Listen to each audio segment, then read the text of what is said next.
मुख्यमंत्री देवेंद्र फडणवीस आणि राष्ट्रवादीचे प्रदेशाध्यक्ष सुनील तटकरे यांची काल नवी दिल्लीमध्ये भेट झाली।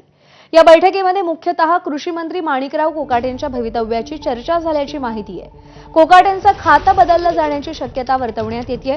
कोकाटेंचं मंत्रिपद जाण्याऐवजी खांदेपालट सोयीस्कर असेल असा सूर या बैठकीत होता, अशी माहिती एबीपी माझाला महायुतीतील वरिष्ठ सूत्रांनी दिली आहे।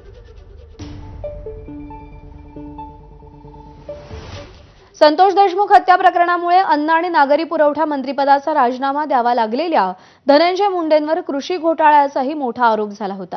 मात्र उच्च न्यायालयाने दिलेल्या निर्णयामुळे धनंजय मुंडेंना मोठा दिलासा मिळालाय। धनंजय मुंडे कृषी मंत्री असताना झालेली खरेदी ही नियमानुसारच असल्याचा निर्वाळा मुंबई उच्च न्यायालयाने दिलाय। दरम्यान धनंजय मुंडेंविरोधात याचिका दाखल करणाऱ्या तुषार पडगिलवार यांना उच्च न्यायालयाने 1 लाखाचा दंड ठोठावलाय। अंजली दमानिया, सुरेश धस यांच्यासह अनेकांनी धनंजय मुंडेंवर कृषी साहित्य खरेदी घोटाळ्याचा आरोप लावला होता।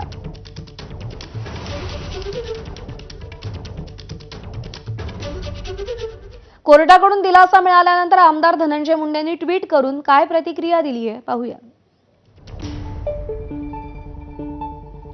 सत्यमेव जयते, शेतकरी वर्गास उत्पन्न वाढीच्या दृष्टीने देशाचे पंतप्रधान नरेंद्र मोदी